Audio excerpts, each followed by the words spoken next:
Il était une fois, dans le monde magique des fées et des fétos, une légende fascinante entourant une grotte mystérieuse. Lors d'une nuit de pleine lune, Lila et Iris décidèrent de percer ce mystère.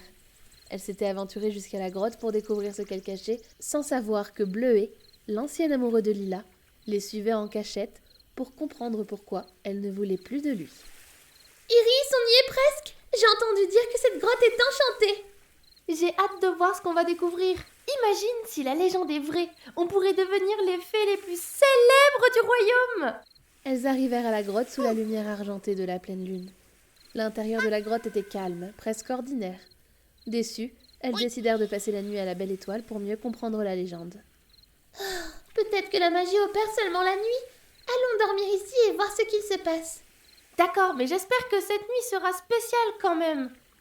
Épuisées par leur voyage, Lila et Iris s'endormirent rapidement sous un ciel étoilé.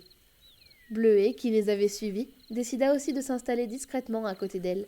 Mais à leur réveil, une surprise les attendait. Iris, je me sens étrange. Lila, regarde-toi, regarde-nous. Lila, Iris, c'est vraiment vous? Mais qu'est-ce qui s'est passé? Bleuet? Et qu'est-ce que tu fais là, Bleuet? C'était censé être notre découverte, à Lila et moi. Je voulais comprendre juste pourquoi Lila ne voulait plus de moi. Je voulais pas vous déranger. Soudain, un champignon très bavard, nommé Coquelicot, se joignit à eux. Eh bien, les filles, ou devrais-je dire, les garçons, vous avez l'air d'avoir besoin d'un coup de main.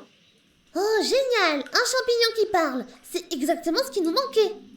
Pas qu'un champignon qui parle, le plus beau des champignons qui parlent. Ah, mes petites fées, vous êtes très viriles comme ça. Vous devriez vous reconvertir définitivement en féto. Non, c'est hors de question! On pourrait plus porter nos belles robes! Et pourquoi donc? Parce que vous êtes des fétos? Vous ne pourriez pas vous habiller comme vous en avez envie? C'est ridicule!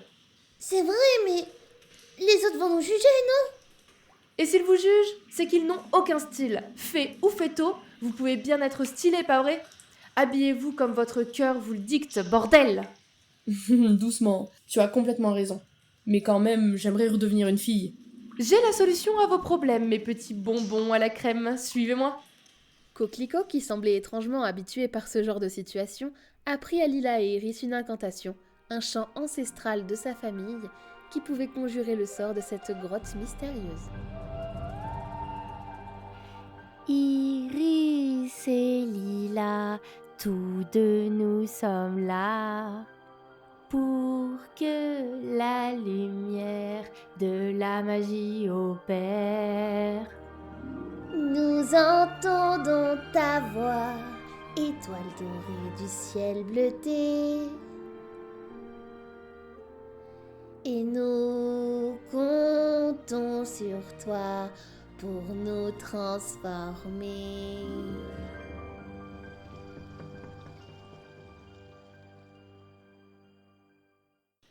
À la fin de leur chant, une lumière étincelante les enveloppa. La magie des étoiles opéra, et Lila et Iris retrouvèrent leur apparence originale. Vous avez réussi! La véritable magie était en vous depuis le début. Merci Bleuet, merci pour ton soutien, même si tu n'aimes toujours pas les cacahuètes. Oui, merci. Et merci à toi, Coquelicot. Et n'oubliez pas, fées, fétos ou champignons, ce qui nous appartient complètement, ce sont nos opinions. Alors soyez qui vous souhaitez être et personne n'a à vous juger pour quoi que ce soit. Sauf si vous n'aimez pas les cacahuètes. C'est ainsi que Lila et Iris, en plus d'avoir rencontré un nouvel ami magique, apprirent une leçon de vie importante. Elles découvrirent que la grotte appartenait aux ancêtres de Coquelicot et qu'elles n'avaient pas été les premières à se faire ensorceler. Bien qu'Iris et Lila furent déçues de ne pas avoir fait leur propre découverte, elles furent tout de même heureuses de cette belle expérience. Quelles seront les prochaines aventures de Lila et Iris, ces deux petites fées aventurières? Ça, vous le saurez dans une autre histoire.